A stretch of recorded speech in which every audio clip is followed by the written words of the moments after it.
Hoy en día parece que todos buscamos el hack, ¿no? El truco rápido para mejorar algo ya. Queremos esa técnica, esa cosita de personalidad que, bueno, prometa cambiarlo todo rápido. Pero, ¿y si la efectividad real, la que de verdad se queda, viniera de algo más profundo? Fíjate que Stephen Covey pasó años investigando como 2 siglos de literatura sobre el éxito. Y llegó a una conclusión interesante. La clave, parece, no está tanto en la imagen, en las técnicas, eso que él llama la ética de la personalidad, sino más bien en nuestro carácter, en los principios, la ética del carácter. Hoy vamos a meternos de lleno en las ideas de un librazo que ha influido a muchísima gente, Los 7 hábitos de la gente altamente efectiva de Stephen Covey. Es un material que propone casi una revolución, ¿no? En cómo vivimos, cómo trabajamos. Exacto. Y nuestra idea aquí no es solo hacer un resumen, sino como destilar lo más importante de cómo nuestras percepciones, Covey las llama paradigmas, no solo afectan, sino que básicamente crean nuestra realidad de todos los días. Vamos a enfocarnos sobre todo en los primeros hábitos, los que construyen lo que él llama la victoria privada. Se trata de entender cómo la verdadera efectividad siempre empieza de adentro hacia afuera. Y esto es, yo creo que es clave para cualquiera que sienta que, bueno, que corre y corre, pero no avanza, ¿sabes? O que busca más coherencia entre sus valores y lo que hace día a día, ya sea en el trabajo, con la familia o, bueno, en el crecimiento personal mismo. Así que vamos a explorar esto. Empecemos justo por ahí, por los paradigmas. Covey usa una ilustración genial para explicar esto, una de esas imágenes que son ambiguas. ¿Ubican esa que puede ser una mujer joven y al mismo tiempo una anciana, según la mires? ¿Cómo lo usaba Covey? Él, antes de mostrar la imagen completa, le mostraba a la mitad de la gente solo la versión de la mujer joven y a la otra mitad solo la de la anciana. Entonces, cuando les ponía la imagen ambigua, ¿qué crees que pasaba? Me imagino que cada grupo solo veía lo que le habían mostrado antes. Exacto. Eran casi incapaces de ver la otra figura. Se aferraban a su primera impresión. Y seguro hasta discutían sobre quién tenía la razón. Claro. Lo que demuestra la idea central de Covey. ¿Qué es? No vemos el mundo como es, sino como somos nosotros, ¿cierto? O bueno, como nos han enseñado a verlo. Precisamente. Nuestros paradigmas son como mapas mentales. Y si el mapa está mal, pues no importa cuánto te esfuerces, vas a estar perdido. Para hacer cambios de verdad en la vida, muchas veces no alcanza con ajustar la actitud o la conducta. Necesitas cambiar el mapa. Un cambio de paradigma. Pienso en esos grandes cambios en la ciencia. Pasar de creer que la Tierra era el centro a entender a Copérnico. Eso sí que fue cambiar el mapa. O a nivel más personal, ¿no? A veces una crisis o un nuevo rol te obliga a verlo todo distinto. Totalmente. Y aquí Covey mete algo súper importante. La diferencia entre paradigmas, que son nuestros mapas, y los principios, que son como el territorio real. Los principios son como faros. Son leyes naturales, universales, obvias que no puedes romper. Piensa en la justicia, la integridad, la honestidad. Son cosas externas a nosotros. Nuestros valores, nuestros paradigmas son internos, son el mapa. La efectividad real, la que dura, viene de alinear esos mapas internos con los principios externos, con el territorio. Es como esa historia del acorazado que le dice a otro barco que cambie el rumbo para no chocar. Y el otro responde, soy un faro, le sugiero que usted cambie su rumbo. Los principios no se doblan, nosotros nos alineamos a ellos. Qué potente eso de alinear el mapa al territorio. Y creo que Covey lo cuenta con una historia personal, ¿verdad? Algo con uno de sus hijos que tenía dificultades. Sí, es una historia muy reveladora. Él y su esposa sentían que su hijo pues tenía baja autoestima, le iba mal en la escuela, problemas para socializar. Intentaron de todo. Animarlo, presionarlo, protegerlo, usar técnicas de actitud positiva, o sea, todo lo que la ética de la personalidad te diría que hagas. Pero nada parecía funcionar de verdad, a largo plazo. ¿Y qué fue lo que cambió? ¿Cuál fue el clic? El cambio vino cuando se dieron cuenta de que, quizás el problema no estaba solo en el niño, sino en sus propias percepciones, en su mapa. Se vieron a sí mismos proyectando sus propias ideas de éxito, comparando al niño con esa imagen ideal. Entonces decidieron trabajar en ellos mismos, en su propio carácter, en cambiar sus motivos, sus percepciones. Empezaron a ver al niño por su valor real, intrínseco, sin importar su comportamiento o las comparaciones. Dejaron de intentar arreglarlo desde afuera. Entiendo. Pasaron de enfocarse en lo que Kubi llama la grandeza secundaria, la imagen, las técnicas, el reconocimiento social, a cultivar la grandeza primaria. O sea, el carácter, la integridad, la contribución real. Exactamente. Y Covey dice que sin esa base de grandeza primaria, cualquier éxito externo es como construir sobre arena. No se sostiene, especialmente en las relaciones. Usa la analogía de la granja, que me encanta. No puedes fingir el proceso. No puedes olvidarte de sembrar en primavera, flojear todo el verano y luego esperar una super cosecha en otoño solo porque aplicas técnicas de cosecha de último momento. Hay una ley de la cosecha natural. Y lo mismo pasa con el carácter y las relaciones. Eso me conecta con otra frase de Covey que impacta. El modo en que vemos el problema es el problema. O sea, si yo creo que mis empleados son unos vagos, o que mi pareja no me entiende, o que nunca me alcanzas tiempo, ¿estoy viendo el problema real o solo mi percepción, mi condicionamiento? Es la pregunta clave, ¿no? Ese es el enfoque de afuera hacia adentro. Echarle la culpa a las circunstancias, a los demás. El enfoque de adentro hacia afuera que propone Covey es: empieza por ti. Examina tus propios paradigmas, tus motivos, tu carácter. El cambio más profundo empieza adentro. Vale, ok. Entonces, si la base es nuestro carácter, nuestros paradigmas alineados con principios, ¿cómo llevamos eso a la acción? Ahí es donde entran los 7 hábitos, supongo. Correcto. Covey los presenta como un proceso, un continuum de madurez. Empezamos siendo dependientes, o sea, necesitamos a otros para lograr lo que queremos. El objetivo es llegar a la independencia. Podemos lograrlo por nosotros mismos, que es la victoria privada, y eso se consigue con los hábitos 1, 2 y 3. Pero la madurez completa es la interdependencia, cuando colaboramos bien con otros para lograr cosas más grandes, que es la victoria pública, con los hábitos 4, 5 y 6. Y todo esto se mantiene vivo, se renueva con el hábito 7.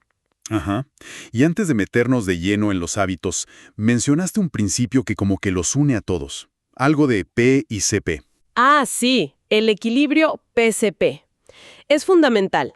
Covey lo explica con la fábula de Esopo, la de la gallina de los huevos de oro. P es la producción, o sea, los resultados que quieres, los huevos de oro. CP es la capacidad de producción, el recurso, el activo que produce esos resultados, la gallina. Y el granjero, en la fábula, mata a la gallina para tener todos los huevos de golpe. Y al hacerlo, destruye justo el activo que le daba los huevos. El mensaje es claro. Para ser efectivos a largo plazo, tenemos que mantener un equilibrio. Hay que disfrutar los resultados, sí, pero también cuidar y mantener la capacidad de producirlos. Y esto aplica a todo. Como por ejemplo. Dame ejemplos concretos. Pues mira, piensa en algo físico, como tu coche. El coche es la CP. Si solo lo usas y usas P, pero nunca le haces mantenimiento, pues eventualmente te va a dejar tirado. En lo económico, una empresa que solo mira las ganancias del trimestre P y recorta en capacitación, investigación, en mantener los equipos CP, pues está comprometiendo su futuro. Y súper importante, en lo humano. En una relación, si solo quieres sacar beneficios P, pero no inviertes tiempo, comprensión, detalles, cortesía CP, esa relación se va a marchitar. Entendido. Hay que cuidar a la gallina, no solo querer los huevos. Vale, con esa base sólida, ahora sí, ¿cuál es el primer hábito para esa victoria privada? Hábito 1. Sea proactivo. Y ojo, que esto es mucho más que solo tener iniciativa. Ser proactivo significa, fundamentalmente, reconocer que entre cualquier cosa que nos pasa, un estímulo, y nuestra respuesta, hay un espacio. Y en ese espacio está nuestra libertad, nuestro poder de elegir esa respuesta. O sea, que no somos simplemente producto de las circunstancias o de cómo nos traten los demás. No somos marionetas. Exacto. Somos responsables, tenemos la habilidad para responder basándonos en nuestros valores, no solo en cómo nos sentimos en el momento o en las condiciones externas. Lo contrario es ser reactivo, dejarse llevar por el clima físico uf, qué día horrible, ya me arruinó el ánimo. O por el clima social, si mi jefe no fuera tan crítico, yo trabajaría mucho mejor. Recuerdo de ejemplo de Viktor Frankl que cita Covey. Qué fuerte, ¿no? Estando en un campo de concentración nazi, habiéndole quitado todo, descubrió que todavía le quedaba algo. La última de las libertades humanas. La libertad de elegir su propia actitud, su respuesta interior ante esas circunstancias tan terribles. Es un caso extremo, claro, pero ilustra el punto perfectamente. Es un testimonio potentísimo de que nuestra esencia no tiene por qué ser víctima de lo que pasa afuera. Como decía Eleanor Roosevelt, nadie puede herirte sin tu consentimiento. La herida real no viene tanto del evento, sino de la respuesta que nosotros consentimos darle. ¿Y cómo se nota eso en el día a día? ¿Cómo sabes si alguien es proactivo o reactivo? Una forma muy clara es escuchar el lenguaje que usa. El lenguaje reactivo siempre está culpando, eludiendo responsabilidad. No puedo hacer nada, es que yo soy así, me saca de quicio, tengo que hacer esto. En cambio, el lenguaje proactivo se enfoca en la elección, en la influencia. A ver, veamos las alternativas, puedo elegir un enfoque distinto, yo controlo mis sentimientos, prefiero, elijo, se hace cargo. Y también está esa idea del círculo de influencia versus el círculo de preocupación, ¿verdad? Explica eso un poco. Claro. Todos tenemos un círculo de preocupación enorme, lleno de cosas que nos importan, pero sobre las que tenemos poco o ningún control. La economía mundial, el clima, lo que hacen los demás, sus defectos. Dentro de ese círculo grande hay un círculo de influencia más pequeño. Ahí están las cosas sobre las que sí podemos hacer algo. Nuestros hábitos, nuestras habilidades, nuestras elecciones, cómo tratamos a la gente. Las personas proactivas enfocan su tiempo y energía en su círculo de influencia, en lo que sí pueden cambiar. Y lo curioso es que, al hacer eso, su influencia tiende a crecer, a expandirse. Mientras que las personas reactivas se quedan dando vueltas en el círculo de preocupación, sintiéndose víctimas. Y de hecho su círculo de influencia se encoge porque no ejercitan ese poder de elección. Se enfocan en los tener, voy a ser feliz cuando tenga un mejor trabajo, en lugar del ser. Puedo ser más ingenioso, más paciente, más diligente. Exactamente. Esa es la base de todo. Asumir la responsabilidad de nuestras elecciones. Bien, entonces una vez que asumimos esa responsabilidad, que somos proactivos, hábito 1, ¿hacia dónde vamos? ¿Hacia dónde dirigimos esa energía? Ahí entra el hábito 2, supongo. Hábito 2. Empiece con un fin en mente. Y Covey propone un ejercicio mental fuerte, pero muy útil para entender esto. Te pide que visualices tu propio funeral. ¿Qué te gustaría que dijeran de ti las personas que más te importan? Tu pareja, tus hijos, tus amigos, tus colegas. ¿Qué legado querrías dejar? Uf, sí que es fuerte el ejercicio, pero te obliga a conectar con lo que de verdad valoras en la vida, con tu definición personal de éxito, más allá del dinero o el puesto. Es como dice Covey, ¿no? Asegurarte de que la escalera por la que estás subiendo tan rápido esté apoyada en la pared correcta. Exacto. Este hábito se basa en un principio clave. Todas las cosas se crean 2 veces. Primero, siempre hay una creación mental, el plano, la idea, la visión. Y luego viene la creación física, la construcción, la realización. El hábito 1 dice, tú eres el creador. El hábito 2 dice, ok, creador, ¿cuál es tu plan? ¿Cuál es tu visión? Se trata de tomar control, conscientemente, de esa primera creación. Porque si no lo hacemos nosotros, por defecto, vamos a dejar que otras personas o las circunstancias escriban nuestro guión por nosotros. Y aquí hace una diferencia importante entre liderazgo y administración, ¿cierto? Fundamental. Liderazgo es decidir a qué jungla queremos ir. ¿Es esta la jungla correcta? Administración es la eficiencia al cortar la maleza en esa jungla. ¿Lo estamos haciendo bien? El hábito 2 es liderazgo personal puro, es definir tu dirección, tus valores. Puede ser súper eficiente subiendo la escalera, eso es administración, pero si está apoyada en la pared equivocada, eso es falta de liderazgo, cada escalón que subes te aleja más de donde realmente quieres estar. Y una herramienta práctica para esto que propone es crear un enunciado de la misión personal. ¿Cómo es eso? Una especie de declaración de principios. Algo así. Es como redactar tu propia constitución personal. Un documento que pone en claro para ti mismo quién quieres ser, tu carácter y qué quieres hacer, tus contribuciones, tus logros, basado en tus principios más profundos. No es algo que hagas en una tarde, claro, requiere pensarle bien, pero se convierte en tu norte, en un núcleo sólido, una guía para tomar decisiones, sobre todo cuando las cosas se ponen difíciles o hay mucho cambio.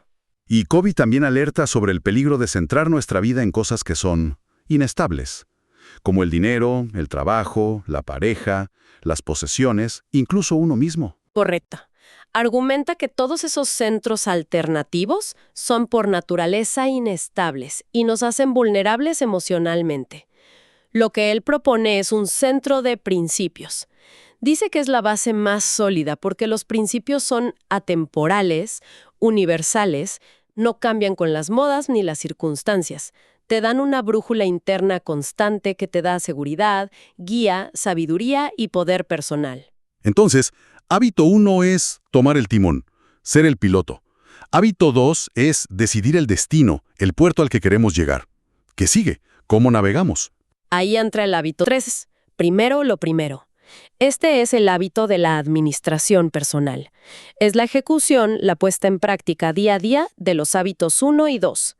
Es la disciplina de hacer lo que hemos decidido que es importante. Y esto requiere voluntad independiente e integridad, que es básicamente hacer lo que decimos que valoramos. Suena lógico, pero ¿cuántas veces sabemos perfectamente lo que es importante y terminamos haciendo lo urgente o lo fácil o lo que grita más fuerte? Justamente. Por eso Covey introduce la famosa matriz de administración del tiempo. Es un esquema súper simple pero muy poderoso. Clasifica todo lo que hacemos según 2 criterios, urgencia e importancia. Y de ahí salen 4 cuadrantes. A ver, recuérdame. Cuadrante 1. Urgente e importante. Son las crisis, los problemas que explotan, las fechas límite que ya llegaron. Cuadrante 3.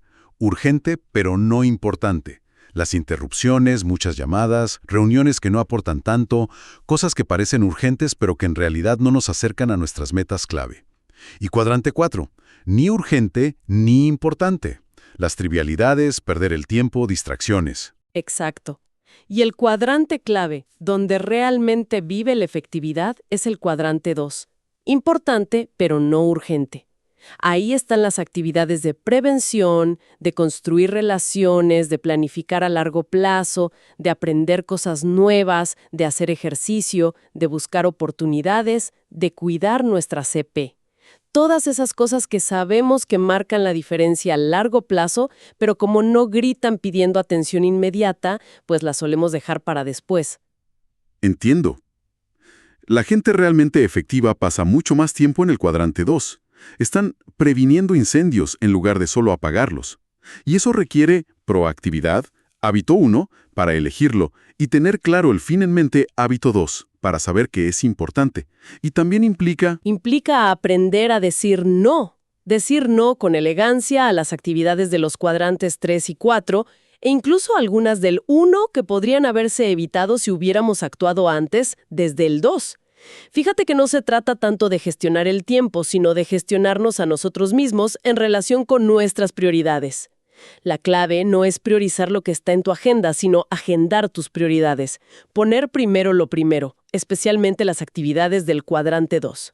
Y mencionas que una actividad clave del cuadrante 2 es la delegación. Pero delegar bien, ¿no? ¿Por qué es tan importante? Porque multiplica nuestra capacidad, nuestra efectividad. Pero Covey diferencia muy bien entre lo que llama delegación en recaderos, que es básicamente decirle a alguien exactamente qué hacer y cómo hacerlo, o sea, microgestión, y la delegación en encargados. Esta última se enfoca en los resultados que quieres lograr.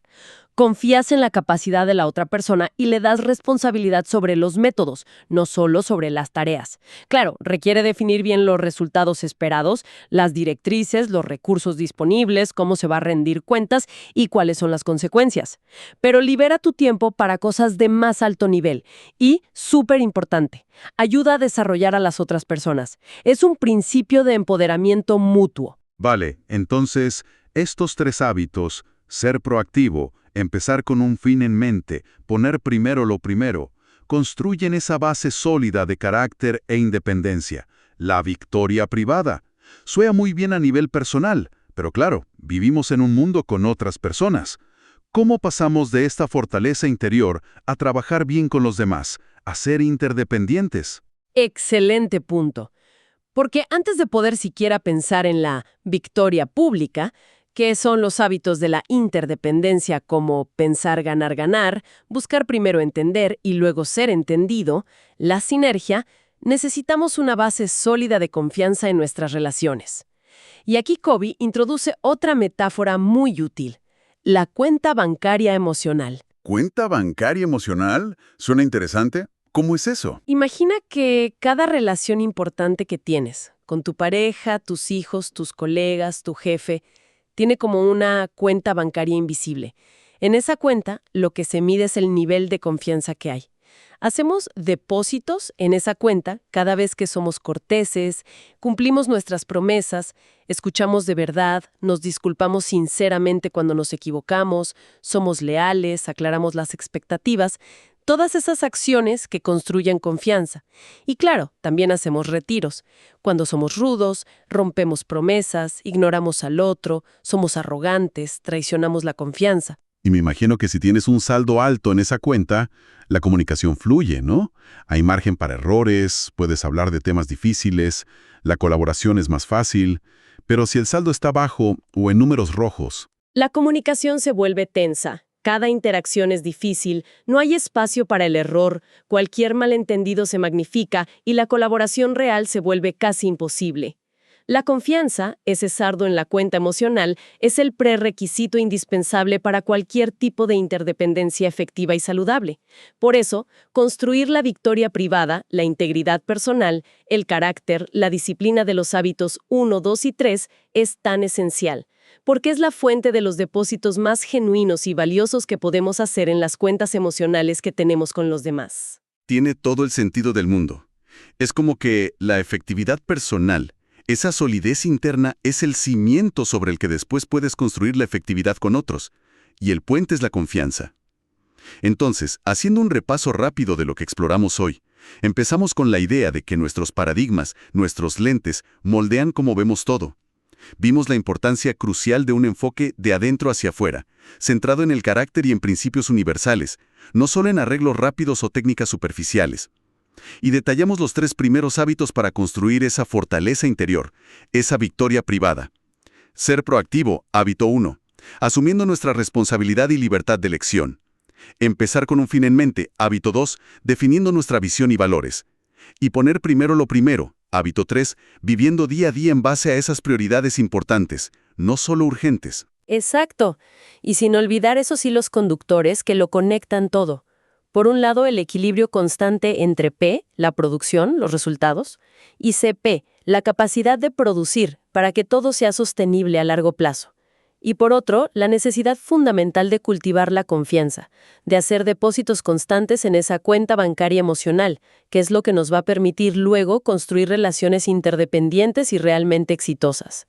Estos primeros pasos son la base de todo lo demás que viene en el modelo de Covey. Para cerrar, me quedo pensando en algo que menciona Covey, una idea que me parece muy poderosa, la de ser una persona de transición. Alguien que conscientemente decide no pasar los guiones negativos que quizás heredó.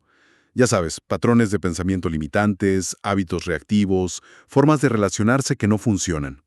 Alguien que dice, hasta aquí llegó esta cadena, y elige conscientemente transmitir algo mejor, algo basado en principios. Así que la reflexión final para quienes nos escuchan podría ser esta. Mirando nuestra propia vida, ¿qué guión, quizás una creencia sobre nosotros mismos o sobre los demás, una reacción automática que tenemos, una forma de comunicarnos que no nos gusta, podríamos estar repitiendo sin darnos mucha cuenta? Y aplicando el hábito 1, la proactividad, ¿cuál sería un pequeño acto, algo que esté dentro de nuestro círculo de influencia, que podríamos hacer esta misma semana para empezar a reescribir conscientemente ese guión, para que sea uno más efectivo, más alineado con nuestros principios más profundos? Una pregunta para llevarse y, bueno, reflexionar. Deja tu like, es de mucha ayuda. Comenta qué otro libro te interesa. Nosotros somos Mente Libre. Hasta el siguiente libro.